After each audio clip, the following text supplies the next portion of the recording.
بسم اللہ الرحمن الرحیم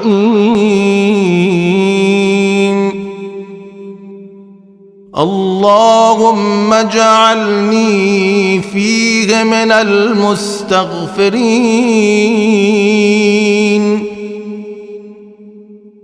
واجعلنی فیہ من عبادک الصالحین القانتین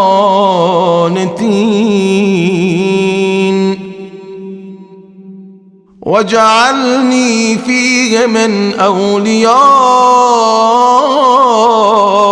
المقربین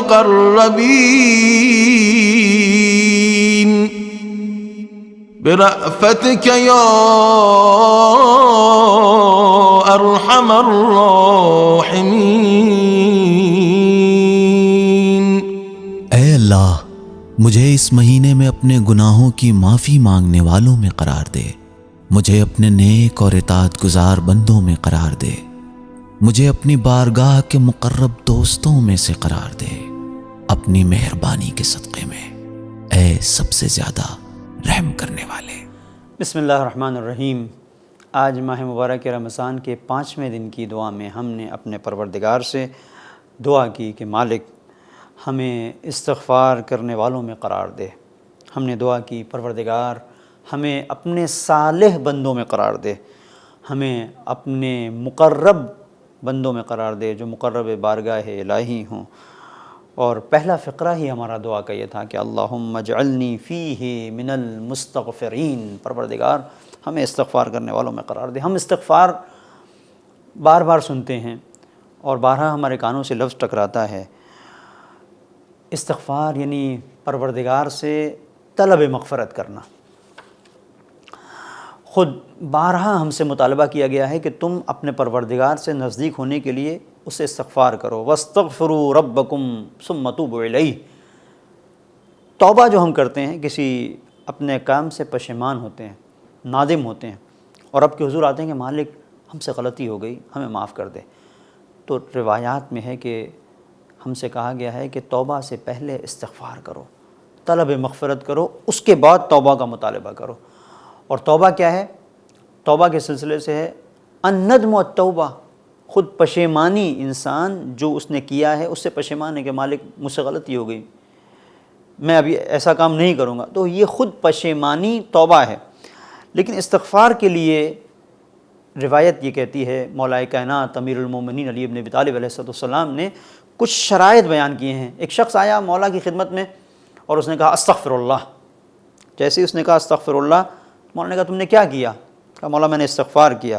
مولا نے کہا کہ تیری ماں تیرے ماتم میں بیٹھے، تو جانتا ہے کہ استغفار کیا ہے؟ کیا استغفار کیا تو نے؟ پھر مولا نے بیان کیا کہ استغفار کیا ہے۔ الاستغفار درجۃ العلیین، یہ عالی ترین مدارج پر فائز ہو جانے والوں کا درجہ ہے، جنہوں نے عالی مقام حاصل کیا ہے، استغفار کی بنیاد کے اوپر حاصل کیا ہے۔ وَهُوَ اسْمٌ وَاقِعٌ عَلَى 6 معان۔ پھر مولا نے فرمایا کہ 6 چیزیں ہیں جو استغفار کے لیے ضروری ہیں۔ اب 6 چیزیں تو نہیں، ان میں سے چند کی طرف میں اشارہ کرتا ہوں۔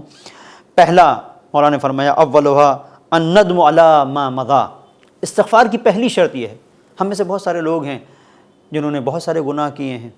ہم جیسا انسان آتا ہے، نماز پڑھتا ہے، استغفار کرتا ہے، اپنے رخساروں پر مثلا ہاتھ مارتا ہے، بعض لوگ بہت زور سے پیٹتے ہیں اپنے آپ کو، اور اس کے بعد ہاتھوں کو بلند کر کے اپنے رب کے حضور دعا کرتے ہیں۔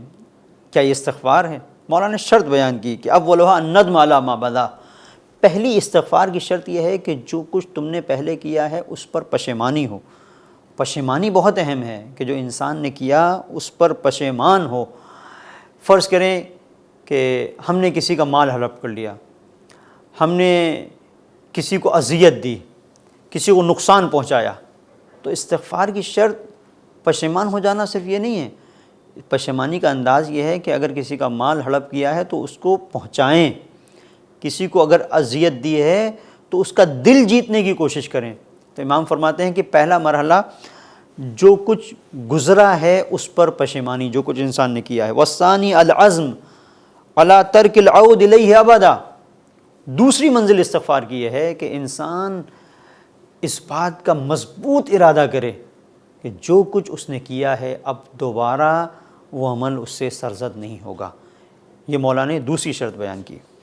تیسری شرط مولا نے بیان کی والثالث ان تؤدی الی المخلوقین حقوقہم، اگر کسی کا حق ہم نے ضائع کیا ہے تو استغفار کی تیسری شرط یہ ہے کہ جس کا حق ضائع کیا ہے اس کا حق اس تک پہنچایا جائے حتی تلق اللہ عز وجل، تاکہ پروردگار انسان سے جب ملاقات کرے اور انسان جب اپنے رب کے حضور حاضر ہو تو اس کا دامن پاک ہو جائے اور پروردگار مواخذہ نہ کر سکے۔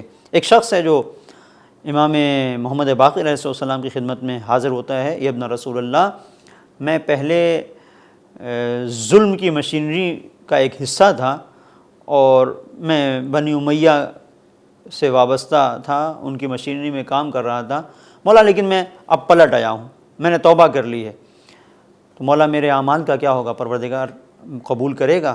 مولا نے فرمایا کہ بالکل، اگر تم نے توبہ کی ہے، لیکن ایک شرط ہے کہ اگر تمہارے اوپر کسی کا حق ہے، مالی اعتبار سے اگر تم نے کسی کا حق لیا ہے اور تمہاری گردن کے اوپر یہ بات ہے کہ تمہیں اس کا حق اتارنا ہے، تو جب تک اس کا مال اس تک نہیں پہنچاؤ گے، مال میں اگر خرد برد کی ہے تو اس کی ضمانت ہم نہیں لیتے ہیں، یہ حقوق ناس ہے، لہٰذا تمہاری ضروری ہے کہ اس تک پہنچو اور اسے اپنے آپ سے راضی کرو۔